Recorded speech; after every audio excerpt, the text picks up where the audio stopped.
परम पवित्र त्रिएक परमेश्वर का मैं तहे दिल से धन्यवाद करता हूं। परमेश्वर ने हमें ये मौका प्रदान किया कि हम मिलके परमेश्वर के सम्मुख में प्रकाशित वाक्य से सीखने के लिए एकत्रित हो सके। अलग अलग जगहों से जुड़े हुए आप सभी प्रियजनों के लिए मैं परमेश्वर का धन्यवाद करूंगा और सबको जय मसीह की। हमारे परमेश्वर भला है और उसकी करुणा सदा की है। निरंतर हमारे साथ बने रहने वाला परमेश्वर की महान करुणा के लिए प्रति भोर नया होता जाने वाला परमेश्वर की दया के लिए मैं परमेश्वर का धन्यवाद करता हूं। जो लोग पहले से हमारे साथ जुड़े हैं उन्हें पता है कि हम प्रकाशित वाक्य की 8वीं अध्याय तक पहुंच चुके हैं। हमारे पिछला क्लास शनिवार शाम को था। आप में से कुछ लोग उसमें शामिल थे। वैसे मंगलवार मंगलवार को होता है, कभी कभी कुछ असुविधाओं के कारण दिन बदल जाते हैं। तो प्रकाशित वाक्य हम जानते हैं उसका 3 विभाजन है। पहला अध्याय की 18वां पद में उस विभाजन का विवरण हम पाते हैं। पहला अध्याय, उसके बाद दूसरा और तीसरा अध्याय और तीसरा विभाजन 4 से 22 तक का अध्याय। अर्थात जो बातें यूहन्ना ने देखा, अर्थात महिमा में यीशु मसीह का दर्शन, वो है पहला अध्याय। सप्तवर्धित महिमा के साथ यीशु दिखाई दिया। और दूसरा है, दूसरे और तीसरे अध्याय में कलीसियाओं के बारे में जो बातें अभी हो रहे हैं। और तीसरी बात है 4 से 22 तक की अध्यायों में, यानी जो बातें इसके बाद होने वाला है। उसमें 4 और 5 अध्याय को हमने देखा भविष्य में होने वाली घटनाओं के लिए स्वर्ग में होने वाली तैयारी है। और 5 अध्याय में हमने पाया कि परमेश्वर पिता के हाथों में एक 7 मोहरों से बंद किताब है और किसी को उस पुस्तक लेने की योग्यता नहीं थी, सिर्फ हमारे यीशु मसीह को ही था, जो परमेश्वर की मेमना कहलाता है, जो यहूदा की गोत्र का सिंह कहलाता है। उस यीशु ही को है और किसी को भी नहीं। तो 6वां अध्याय में हमने देखा कि यीशु मसीह उन 7 मोहरों को खोल रहा है। तो हमने शनिवार को भी इस बात को देखे थे कि प्रकाशित वाक्य के अंदर 3 विशेष प्रकार के जजमेंट्स, न्याय के बारे में हम पढ़ते हैं, जो पृथ्वी पे रहने वालों पर बीतेगा। वो भी कलीसिया उठा लिए जाने के बाद।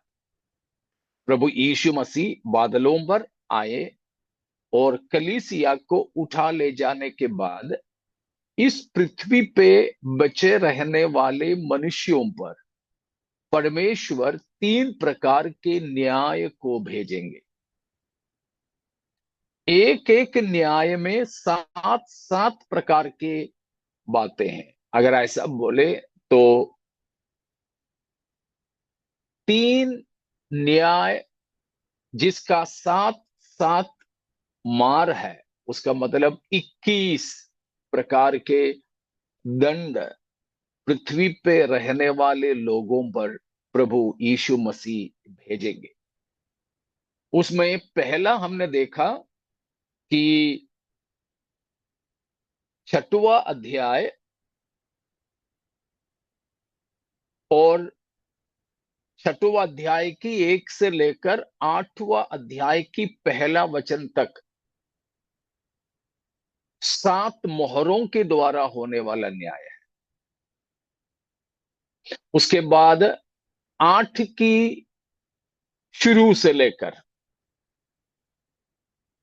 उस 11वां अध्याय तक हमने देखा कि दूसरा न्याय जो तुर्कियों का है। उसके बाद 15 का 1 से लेकर 16 तक हम देखते हैं वो है कटोरों का न्याय। इस प्रकार 3 न्याय, हर एक में 7 प्रकार की बातें हैं। पहला मोहरों के द्वारा, 7 मोहरों के द्वारा। दूसरा 7 तुरहियां फूंके जाने के द्वारा। और तीसरा 7 कटोरे उंडेले जाने के द्वारा। उसमें हम अभी 8वां अध्याय में देखते हैं। हम देखना शुरू किए थे 8वां अध्याय। उसमें हम देख रहे थे कि जब मेमना अर्थात प्रभु यीशु मसीह 7वां मोहर को खोला तो स्वर्ग में आधा घंटे का सन्नाटा छाया। उसमें 1 और 2 में हमने पढ़े। और दूसरे वचन में हमने देखा कि जब प्रभु यीशु मसीह वो 5वां अध्याय की 7 मोहर वाले किताब का 7वां आखिरी मोहर को खोला, तब 7 स्वर्गदूत वहां प्रकट हुए जो 7 तुरहियों को लिए हुए हैं। उसके बाद हमने पिछले शनिवार 3, 4 और 5 आयतों को भी देखे थे, उसका मतलब भी हमने समझा। आज हम जाएंगे 6वां पद, 6 को पढ़िएगा।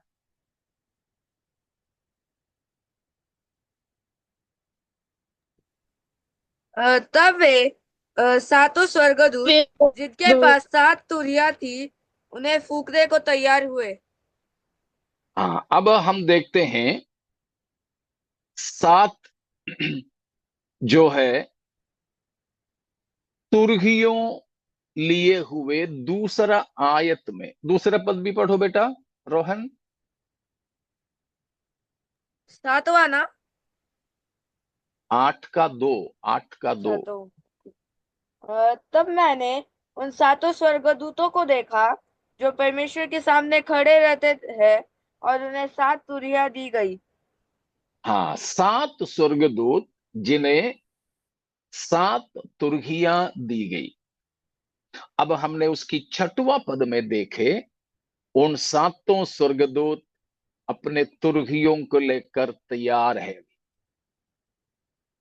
उनकी तुरहियां फूंके जाने से पृथ्वी पर 7 प्रकार की विपत्तियां होने जा रहे हैं।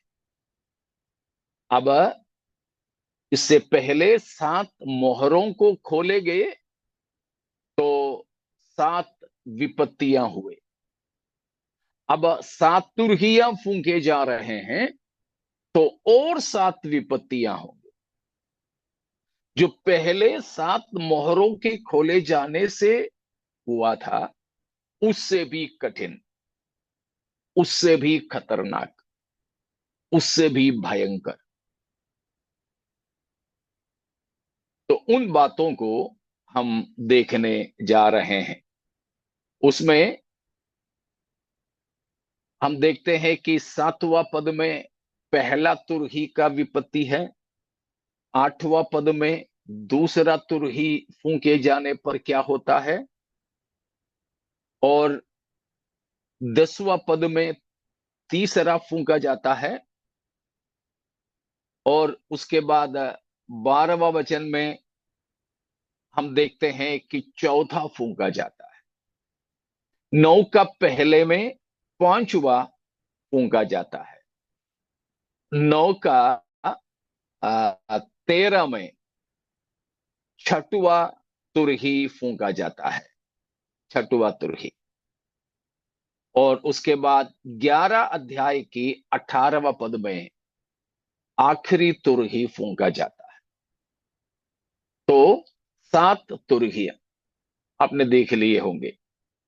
8 का 8वां अध्याय, प्रकाशित वाक्य 8वां अध्याय की 7वां पद में पहला, 8 और 9 में दूसरा, 10वां पद में तीसरा, 12वां पद में चौथा, 9 अध्याय की पहले में 5वां, और 13 में 6वां, और 11 अध्याय की 13वां वचन में या 15वां वचन में 7वां।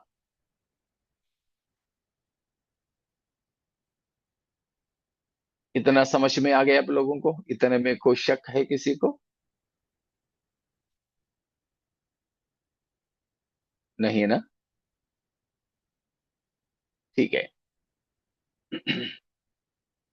तो हम पहला वाले में जाएंगे। उससे पहले, पहला वाले में जाने से पहले हम यहां देखेंगे कि यहां 7 स्वर्गदूत 7 तुरहियों को लेकर है। तुरही,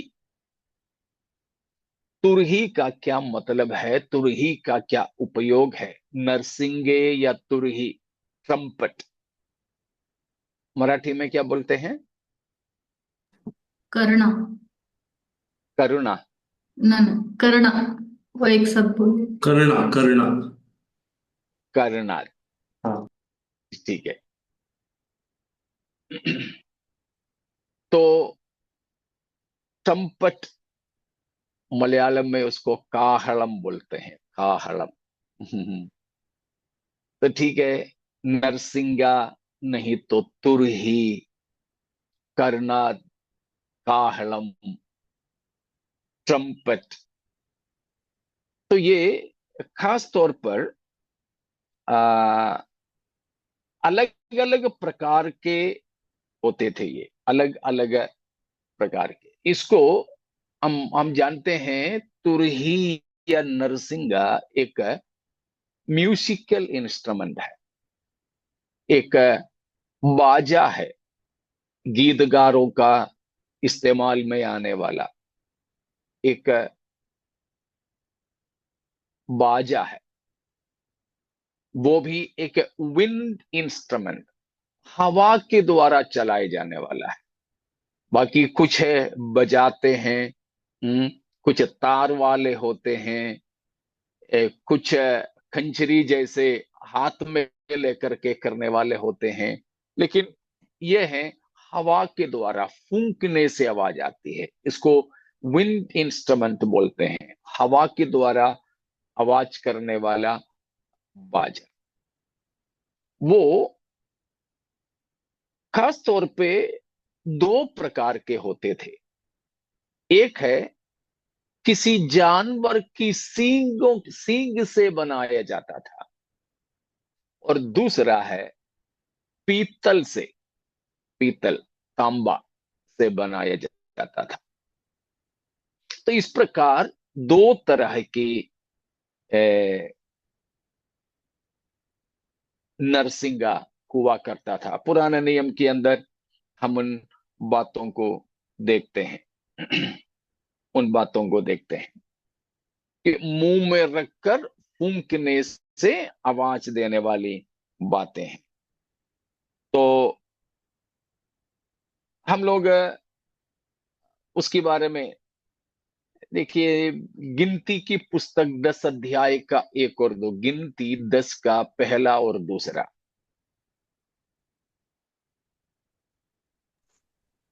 फिर यहोवा ने मूसा से कहा, चांदी की 2 तुरहियां गढ़ के बनाई जाएं। तू उनको मंडली के बुलाने और छावनियों के प्रस्थान करने में काम में लाना। और जब वे दोनों फूंकी जाएं, तब सारी मंडली मिलाप वाले तंबू के द्वार पर तेरे पास इकट्ठी हो जाए। हाँ, तांबा नहीं, उसको चांदी बोलते हैं, चांदी। चांदी वो बीट बीट करके, उसको मार मार के, हथौड़े से मार मार के बनाए जाने वाला एक उपकरण के तौर पर है। और यहोशू 6:4 को, यहोशू 6:4,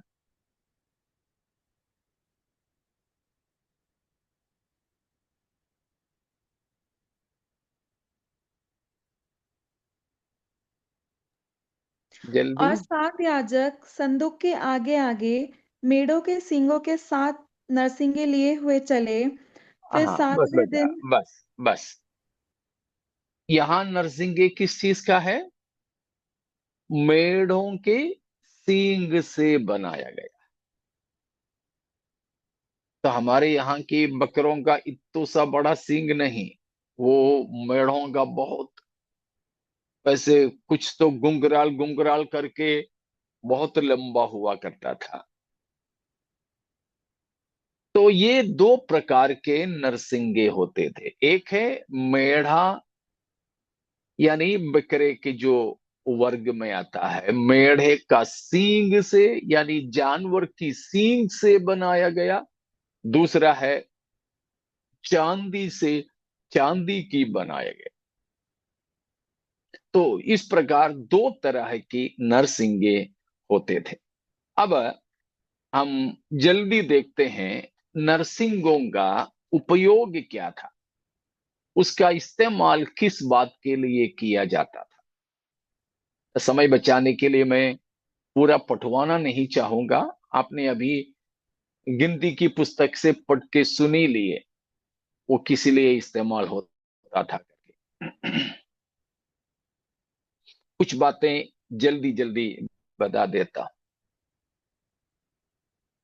पहला, फॉर सिग्नलिंग डिवाइन प्रेजेंस, परमेश्वर की उपस्थिति का प्रमाण में नरसिंगे फूंके जाते थे। टू सिग्नल गॉड्स प्रेजेंस और as the proof of God's presence, परमेश्वर की उपस्थिति का प्रमाण के तौर पर। निर्गमन 19 का 16वां पद में और 19वां पद में हम उन बातों को देखते हैं।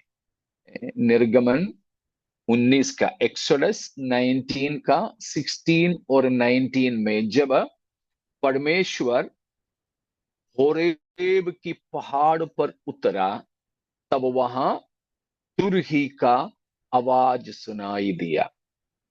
तो परमेश्वर की उपस्थिति को याद दिलाने वाली बात थी।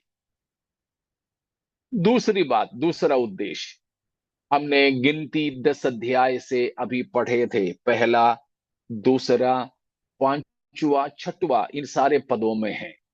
वो ये है, regulate marching of the camp, to regulate marching of the camp, छावनी को जो है संभालने के लिए, उनकी नियंत्रण के लिए, उनकी अगुवाई के लिए तुरही फूंके जाते थे, तुरही फूंके जाते थे छावनी को, उनकी अगुवाई के लिए। और तीसरा मकसद हम उन्हीं पदों में, गिनती 10 का 2, 3 और 7 में, 2, 3 और 7 में, गिनती 10 अध्याय का देखते हैं। टू असेंबल द कैंप और to call them to assemble, पूरी छावनी को एक जगह इकट्ठा करने के लिए बुलाए जाते थे। पूरे कैंप को, पूरी छावनी को एक जगह पे इकट्ठा करने के लिए। जैसे हमारे स्कूल में असेंबली होता है, नहीं तो स्कूल में बच्चों की पीटी होता है, उन समयों में विसिल मारते हैं, सीटी मारते हैं। तो एक एक बार सीटी मारने का अलग अलग उद्देश्य होता है। उसी तरह सीटी तो कुछ लोग जब होते हैं तो सीटी से काम चलता है, लेकिन इसराइलियों का तो हमारे एक क्लास में रहने वाले 40 50 60 लोग बच्चों के जैसे नहीं है। और इसलिए था कि लाखों लोगों के एक छावनी थी, लाखों लोगों की, होंगे कम से कम 25 30 लाख लोग। ठीक है। तो इतने सारे लोगों को इकट्ठा करने में छोटी सी सीटी से नहीं होता, इसलिए बहुत दूर तक सुनाई देने वाले तुरही नरसिंहों की आवाज इस्तेमाल करते थे, to call the assembly, to bring the people together, लोगों को एक साथ जमा करने के लिए होता था। ठीक है। अगली बात है, चौथी बात, to announce a feast, to announce a feast, लोगों के बीच में एक उत्सव के बारे में, त्योहार के बारे में, एक पर्व के बारे में घोषणा करने के लिए, एक पर्व की घोषणा के लिए। लेवीय व्यवस्था 23 अध्याय का 23 24 और 25वां पद में हम लोग उसके बारे में पढ़ते हैं। ठीक है ना।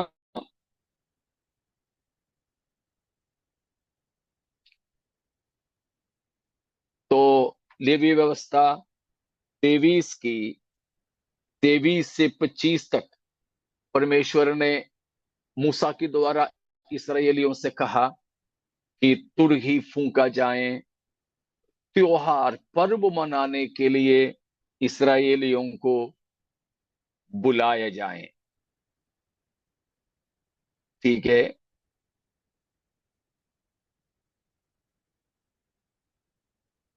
और पांचवी बात,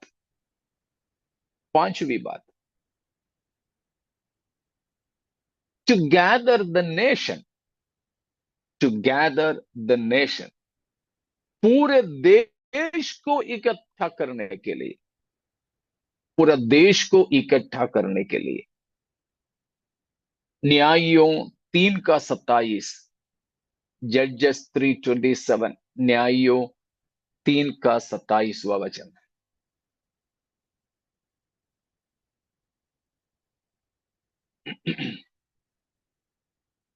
पूरे देश को इकट्ठा करना।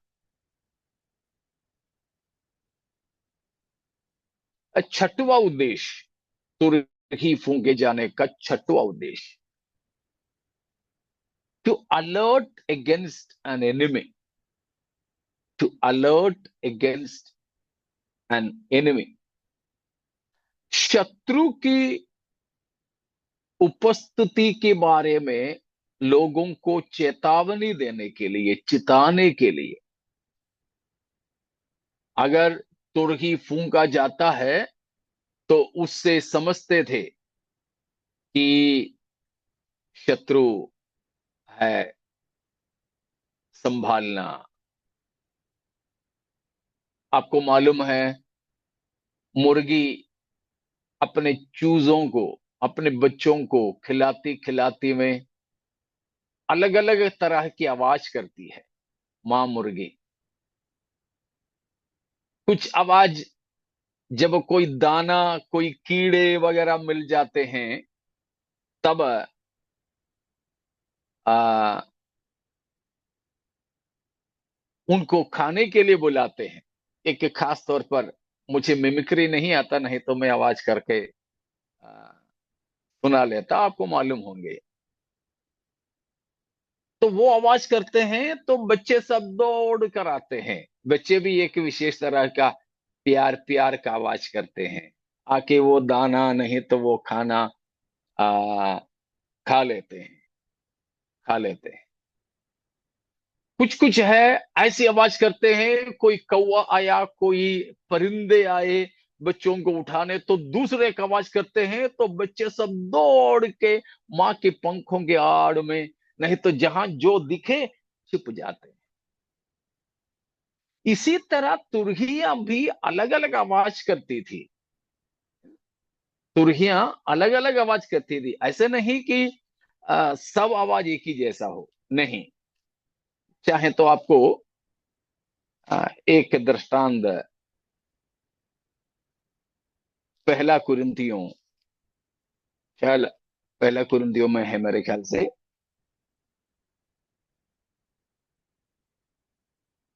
हाँ, तो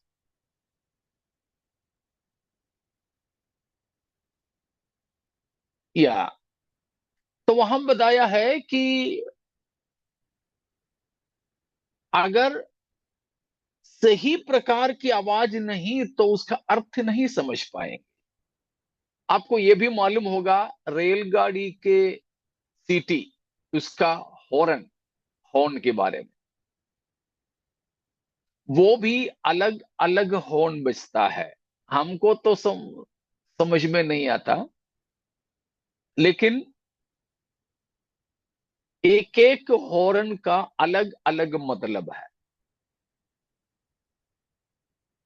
ये जो ढोलक बजाते ना, हमें तो सब ढोलक बजरा बजरा मालूम है, लेकिन अच्छा जानकार के लिए ढोलक के द्वारा उसको जो बजाने के द्वारा अलग अलग संदेश वे बांट सकते हैं। तो इसी तरह तुरहियां भी बिल्कुल अलग अलग आवाज देती थी, जिससे अलग अलग मतलब होता था, अलग अलग मतलब होता था। तो नेहमिया 4 का 18 से 20 तक, नेहमिया 4 की 18 से 20 तक, उन वचनों को जरा आप पढ़ सकते हैं।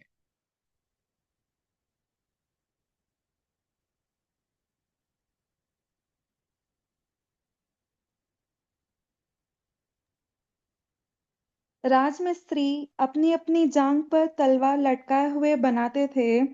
नरसिंगे का फूंकने वाला मेरे पास रहता था। इसलिए मैंने रईसों, हाकिमों और सब लोगों से कहा, काम तो बड़ा और फैला हुआ है और हम लोग शहरपनाह पर अलग-अलग एक दूसरे से दूर रहते हैं। इसलिए जिधर से नरसिंगा तुम्हें सुनाई दे, उधर ही हमारे पास इकट्ठे हो जाना। हमारा परमेश्वर हमारी ओर से लड़ेगा। हाँ,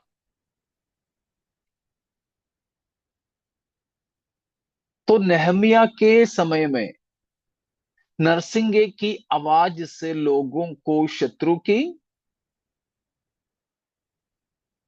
उपस्थिति या उसके विरोध में अपनी सुरक्षा करने की सब संदेश मिलती थी। मैंने जो बोला, पहला कुरिन्थी 14वीं अध्याय, उसकी 7वां पद को पढ़िए।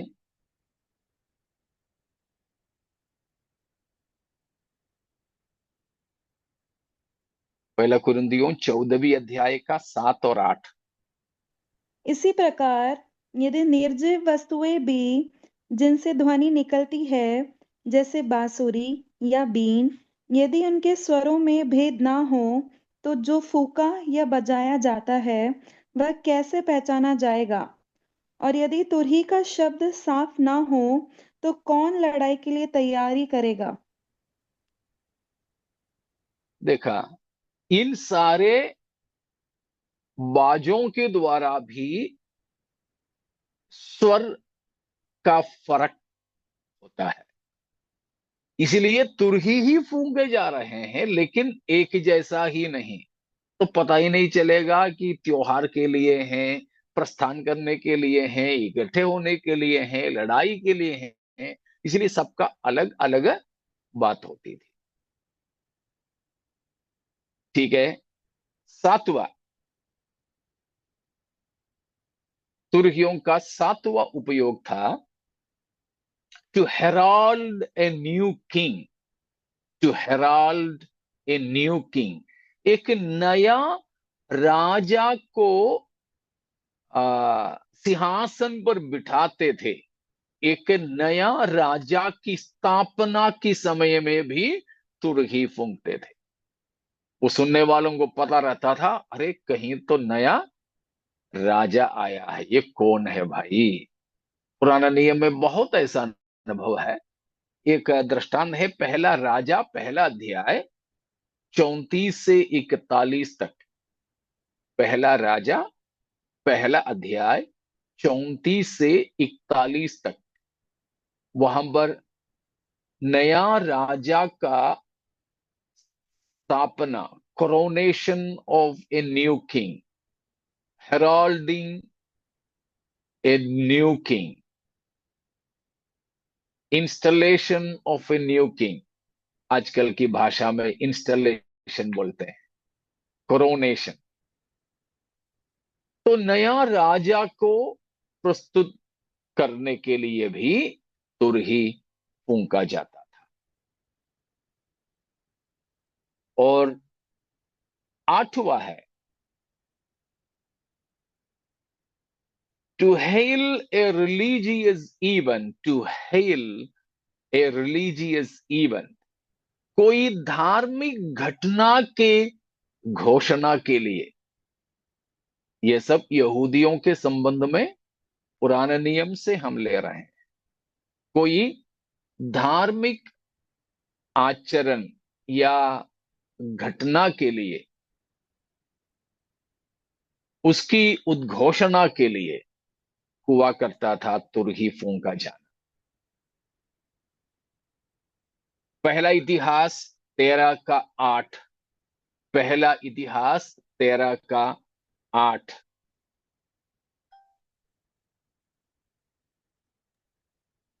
दाऊद और सारे इजरायली परमेश्वर के सामने तन मन से गीत गाते और वीणा, सारंगी, टफ, झांझ और तुरिया बजाते थे। तो वहां पर इस बात को बताया है कि कुछ धार्मिक घटना त्योहार जैसा ही या कुछ आराधना जैसा ही है, तो लोगों को इकट्ठा करने के लिए वो भी अलग राग में, अलग ताल में, अलग आवाज देती थी। ठीक है। नौवा है तुरहियां आराधना में बाजों की तरह फूंका जाता था, टू असिस्ट इन वर्शिप। पुराने नियम में परमेश्वर की आराधना में गीत गाने में तुरहियों का इस्तेमाल होते थे।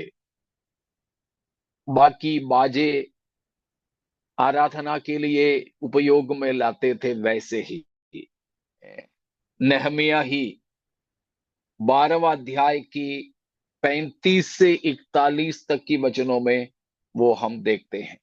नेहमिया 12 का 35 से 41 तक की वचनों में हम उस बात को देखते हैं। आराधना में सहायक के तौर पर, जैसे कई प्रकार की बाजे बजाते थे गीत गाने में इसराइलिया, तो उसमें ये तुरहियां भी इस्तेमाल में लाते थे।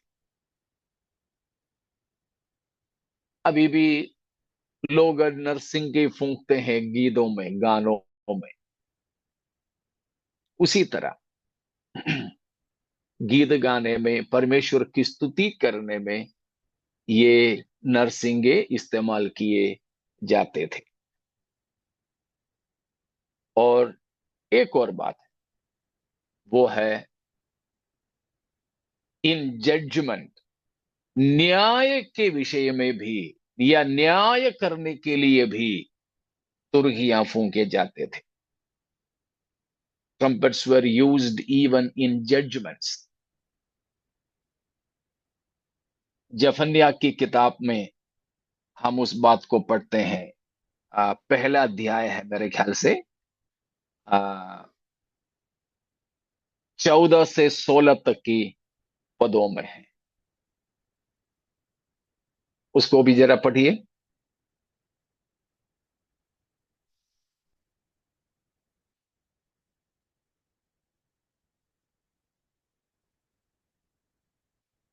अच्छा जी, कौन सा पढ़ना है? जफनिया। बरगद वाले नगरों और ऊंचे गुम्मटों के विरुद्ध नरसिंगा फूंकने और ललकारने का दिन होगा। मैं मनुष्यों को संकट में डालूंगा और वे अंधों के समान चलेंगे, क्योंकि उन्होंने यहोवा के विरुद्ध पाप किया है। उनका लहू धूल के समान और उनका मांस विष्ठा के समान फेंक दिया जाएगा। ठीक है बेटा। उसका 14वीं वचन में हमने 14वीं शुरू में पढ़ा ना, या तो जफन्या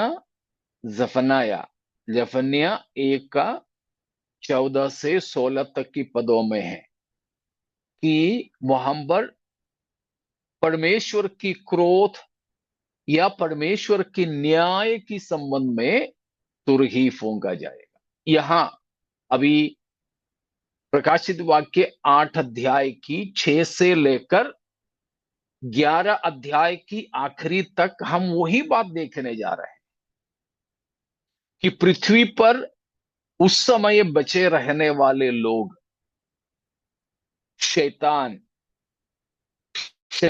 की बेटा होकर शैतान की बदले में पृथ्वी पे शासन करने वाला झूठा मसीह, उसके साथ में काम करने वाला झूठा भविष्यद्वक्ता और उन लोगों की बातों को मानकर परमेश्वर के इनकार करने वाले मनुष्य, उन लोगों के विरोध में परमेश्वर की न्याय की तुरही फूंका जा रहा है। न्याय का तुरही, न्याय की तुरही। तो इधर इस प्रकार की 10 उपयोग हम तुरहियों का देखते हैं। यहां अभी प्रकाशित वाक्य 8 अध्याय की शुरू से लेकर खासतौर पर 6 से लेकर जो 7 तुरहियां फूंके जाएंगे वो न्याय के बारे में, इन मनुष्यों के विरोध में परमेश्वर है।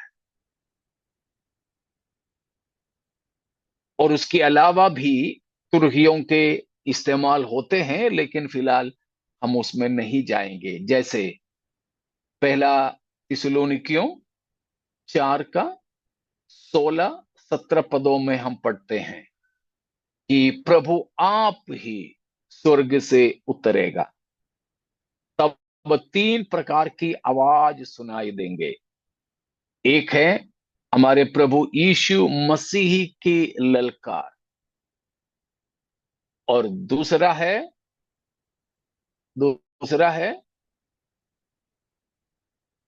क्या है?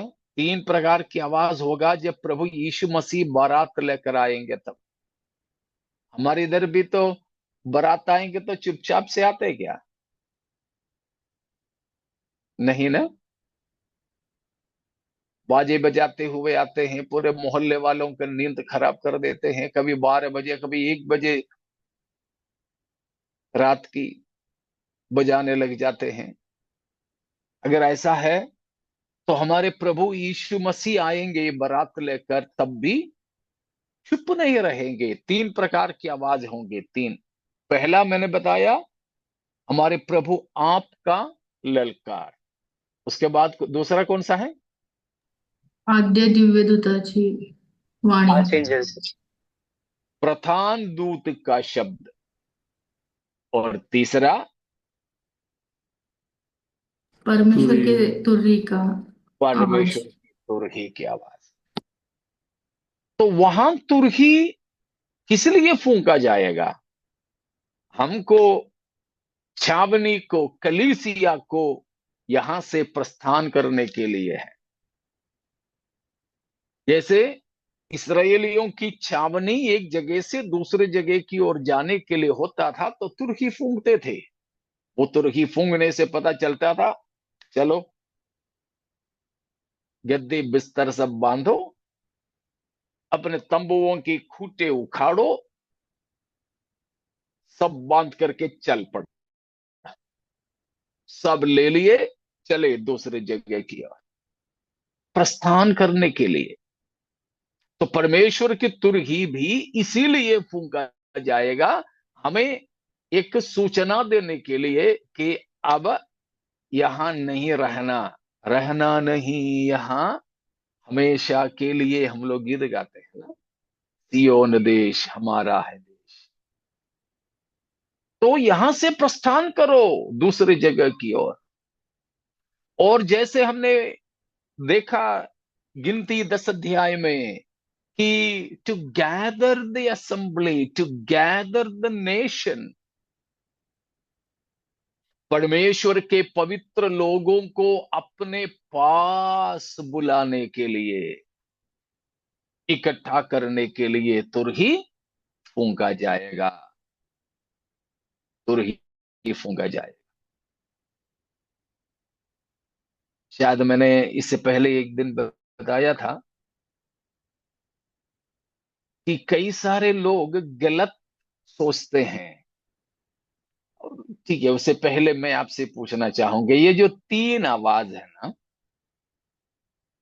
प्रभु आपका ललकार, प्रधान दूत का शब्द और परमेश्वर की तुरही, इन 3 में से सबसे खास आवाज कौन सा है? गलत है तो भी कोई बात नहीं, आप बोलिए। प्रभु की ललकार। प्रभु की ललकार। और कोई विचार किसी को है, या श्रेयस बदर के साथ देंगे आप?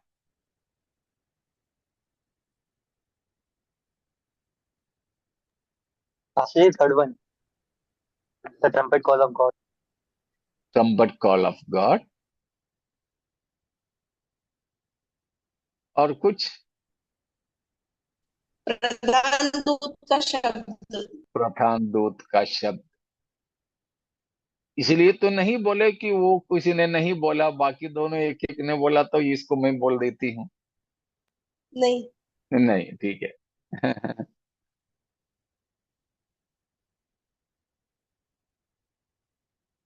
लेकिन आपने तीनों तो बोल दी अभी, लेकिन सबसे खास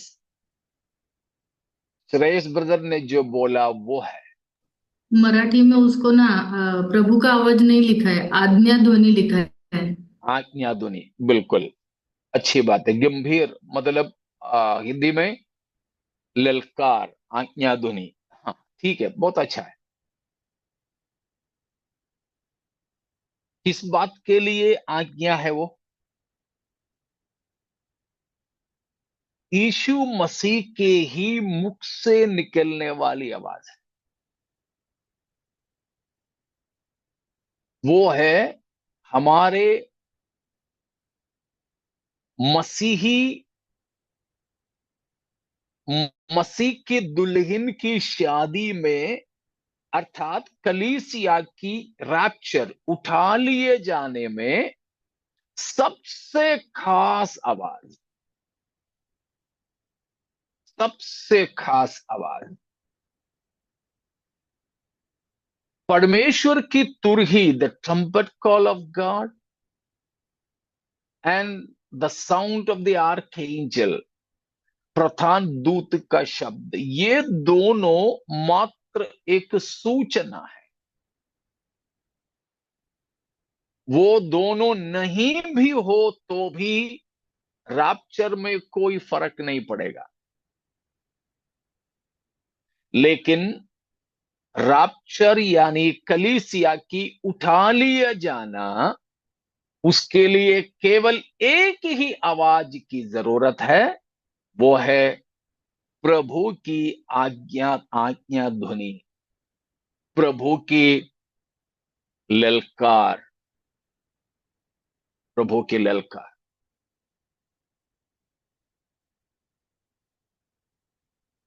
क्यों?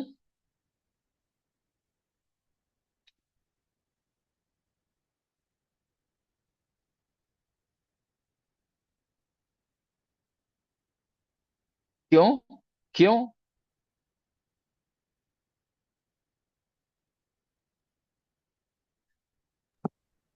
प्रभु ही आके दे सकता है कि सबको अभी इकट्ठा करो, उसकी आज्ञा से ही हो जाएगा। हाँ, बिल्कुल।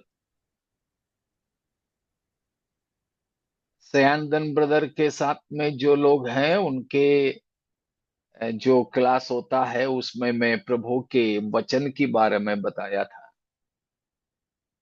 प्रभु की वचन का 3 हिस्से हैं। परमेश्वर की मुख से निकलने वाला वचन, लिखा हुआ वचन यानी हमारे बाइबल लिखित वचन, और तीसरा शरीर धारण किया हुआ वचन यानी यीशु मसीह। उसमें यहां जो बताया है वो है प्रभु यीशु की मुख से निकलने वाला वचन। मैंने उस दिन आप लोगों को बताया था, वो मुख से निकलने वाला वचन रचनात्मक है, सृष्टि करता है। इतना आज्ञा ध्वनि उसमें, उतना आज्ञा, उतना अधिकार है, जो चीज है ही नहीं वो उस वचन के द्वारा बनाया जाएगा। सारी सृष्टि को परमेश्वर ने केवल मुख की वचन के द्वारा ही बनाया। और उसका दूसरा एक काम भी हमने सीखे थे, recreation of something that was deform. पहला, शून्य से किसी भी चीज की उत्पत्ति उत्पन्न करने के लिए प्रभु की वाणी काफी आधिकारिक है। दूसरा है, बिगड़े हुए को सुधारने, पुनः सृष्टि करने के लिए भी उसी वचन का इस्तेमाल होता है। उसमें सबसे खास है हमारे प्रभु यीशु मसीह की आगमन के समय कलीसिया की उठा लिया जाना। उठा लिया जाने के समय में क्या क्या होगा? 2 मुख्य घटनाएं। क्या क्या होगा? क्या क्या है वो मुख्य घटनाएं? मसीह में मरे जी उठेंगे, हाँ, और और हम जो जो जिंदा है वो मसीह से मध्य आकाश में मिलेंगे। हाँ, वैसे तो 3 चीज होगा, लेकिन खास 2 बात, जैसे राधा ने अभी बोली। पहला थिस्सलुनी 4:16 में लिखा है, मसीह में मरे हुए लोग पहले जी उठेंगे, और हम जो जीवित और बचे रहने वाले लोग बदल जाएंगे, रूपांतरण होंगे। तो मुर्दों में से जी उठे हुए और बदले हुए पवित्र लोग, ये दोनों मिलकर स्वर्ग की ओर उठा लिए जाएंगे। ये सब कैसे होगा? परमेश्वर के मौखिक वचन के द्वारा। यूहन्ना 5:25। यूहन्ना 5:25।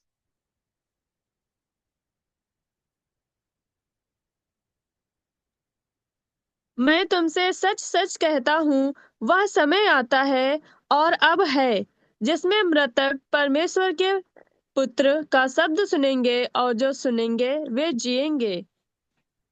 हालेलुया। मसीह में मरे हुए लोग तुरही की आवाज सुन के कोई नहीं उठेंगे जी। तुरही की आवाज से कोई नहीं जी उठेंगे। वो एक समय है, वो एक सूचना मात्र है। लेकिन मुर्दे जी उठेंगे कैसे? परमेश्वर का पुत्र यीशु मसीह की मुख से निकलने वाले वचन, शब्द को सुनेंगे। हाँ, मुझे बहुत अच्छा लगता है ये बात कि हमारे प्रभु की आवाज, जो चीज है ही नहीं, जिसकी अस्तित्व ही नहीं, वे भी सुन सकेंगे। और जो मर चुके हैं, मर मिटे हैं, वे मुर्दे भी सुन सकेंगे। और किसी की आवाज अस्तित्व में न रहने वाले, नॉन एग्जिस्टिंग या नॉन एग्जिस्टेंट चीजें नहीं सुन सकते हैं। जो चीज है ही नहीं, वो हमारे किसी की आवाज सुन सकते हैं क्या? बिल्कुल नहीं। लेकिन हमारे प्रभु जो चीज है ही नहीं, उन चीजों का नाम ऐसा लेता है मानो वे हैं। इसलिए मैं पूछता हूं लोगों से, उत्पत्ति 1:3 में हम पढ़ते हैं, परमेश्वर ने कहा उजियाला हो, तो उजियाला हो गया। तो उससे पहले उजियाला कहां थे?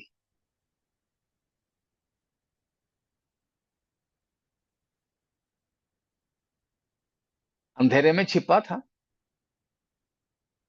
शून्य से बनाया परमेश्वर ने उजाला, पहले नहीं था। था नहीं, अस्तित्व में था नहीं। लेकिन उजियाला हो करके परमेश्वर ने बोला, तो जो था नहीं वो उजियाला ने परमेश्वर की वो वाणी को सुना, हाजिर हो गया। जैसे टीचर स्कूल में बच्चों का नाम लेते हैं, Ashish, yes sir, Nirja, yes ma'am. लेकिन वो भी जो क्लास में होंगे वही बच्चे हाँ बोल सकेंगे। मगर परमेश्वर बुलाते हैं तो जो चीज है भी नहीं, वो भी अस्तित्व में आए। उसी तरह मुर्दे, वे भी प्रभु की आवाज को सुनेंगे, प्रभु की आवाज को सुनेंगे। इसीलिए उन तीन आवाज में से सबसे खास प्रभु आपका ललकार है, आज्ञा ध्वनि है।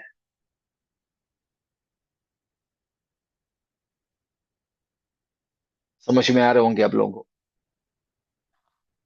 लेकिन परमेश्वर की तुरही एक वेला, एक समय, एक नियत समय और एक इशारा है। अब चलो कलीसिया, प्रस्थान करो, धरती छोड़ो, प्रस्थान करो, परमेश्वर की ओर पहुंचो, उसके लिए है। तो इस प्रकार के 10 उपयोग तुरही का है। इतनी बातें समझ में आए? इतने में कोई सवाल है तो आप पूछ सकते।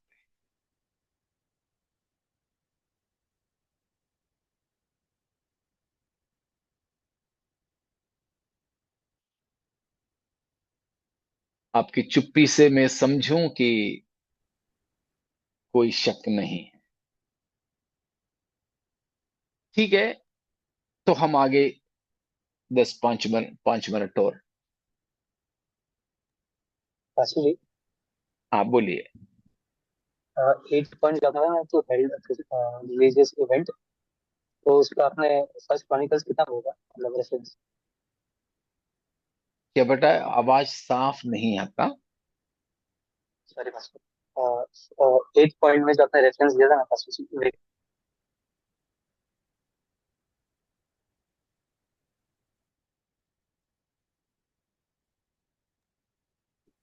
एक्चुअली मैंने वो रेफरेंस लिया नहीं पास्टर जी, तो वही पूछ रहा था आपसे 8 पॉइंट का रेफरेंस।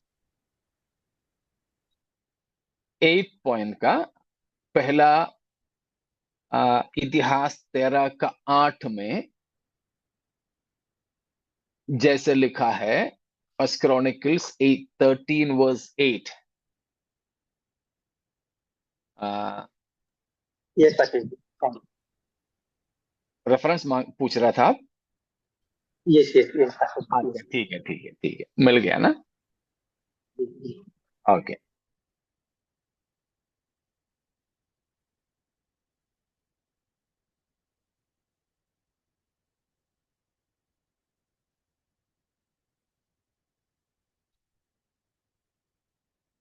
और एक सवाल ये है कि चांदी की नरसिंगा और मेढ़ा की सींग से बने इन दोनों में क्या फर्क है? फर्क तो खास तौर पर उसकी आवाजों में है। मेरे ख्याल से जो चांदी की बना हुआ रहता है वो और ज्यादा आवाज देने में सक्षम रहता है, क्योंकि उसका माप अलग हो सकता है। जितना उसका मुंह बढ़ा कर सकते हैं, जिससे ज्यादा आवाज और बुलंद हो सकती है।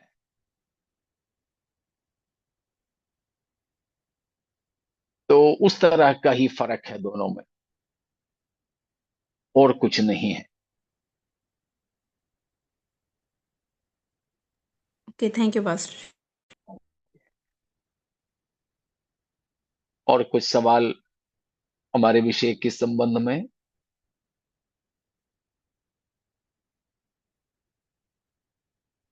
ठीक है, और कुछ नहीं तो एक दो और बात बोलकर मैं समाप्त करूं।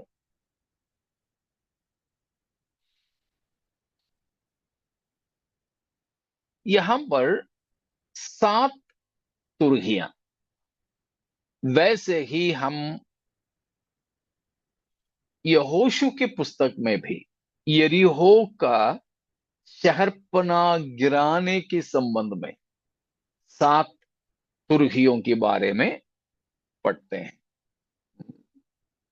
जो यहोशू 6 का 6 से 13 तक की पदों में है। हम उसके बारे में जानते हैं। यरीहो बहुत ही बड़ा शहरपना था। शहरपनाह की ऊपर से एक से अधिक रथों को चला सकते थे, उतना चौड़ा था। इसराइलियों के पास ऐसी कोई क्षमता नहीं थी कि ये शहरपनाह को गिरा सके। बस उन्होंने परमेश्वर की आवाज को मान ली।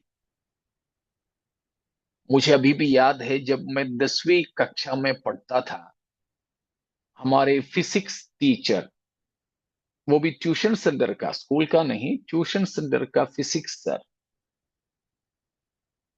था। वो एक क्रिश्चियन लेकिन नास्तिक था। नाम से, पैदाइश से वो एक ईसाई परिवार का था, लेकिन वो एक नास्तिक व्यक्ति था।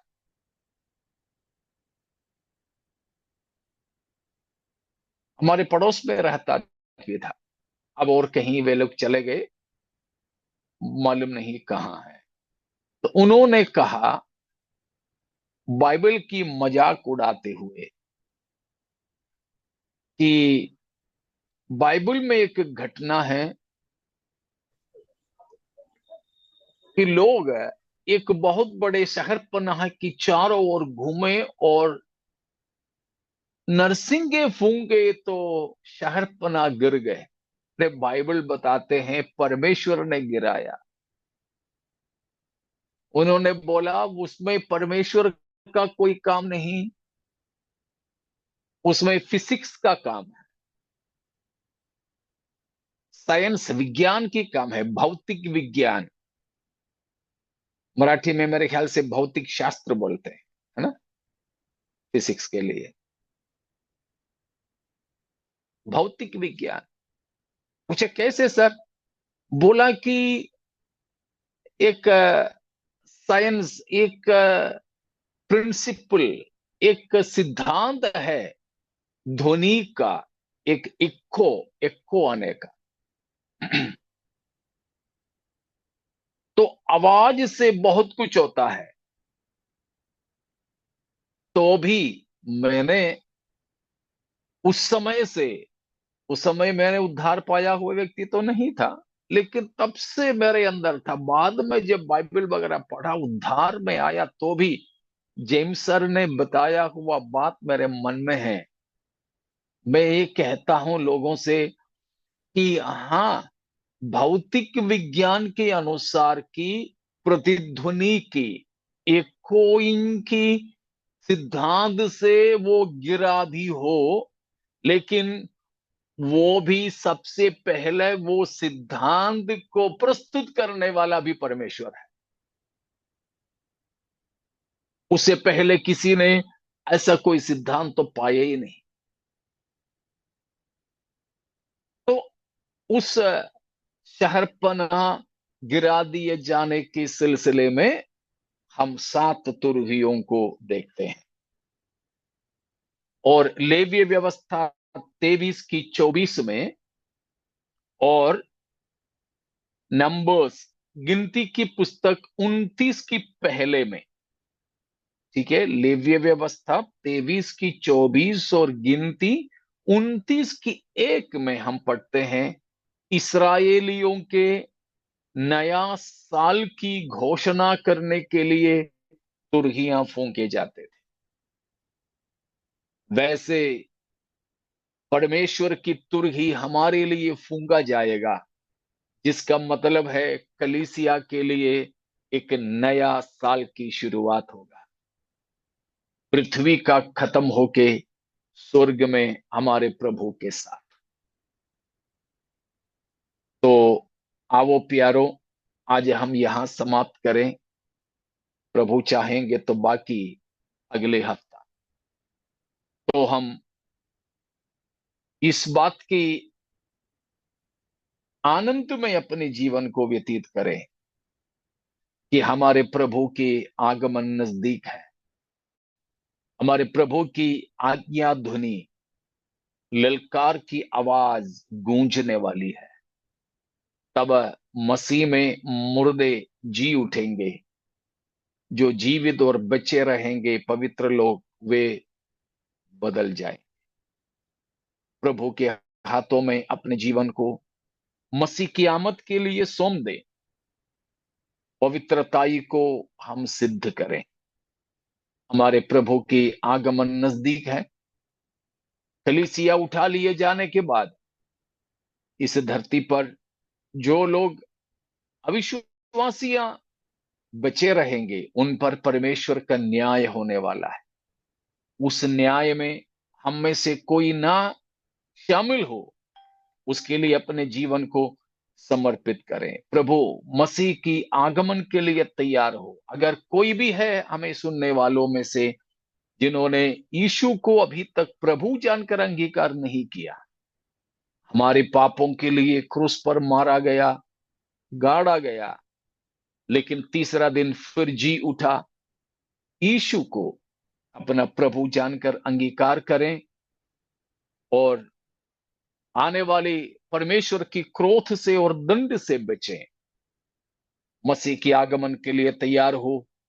इन वचनों के द्वारा परमेश्वर हम सबों को आशीषित करे।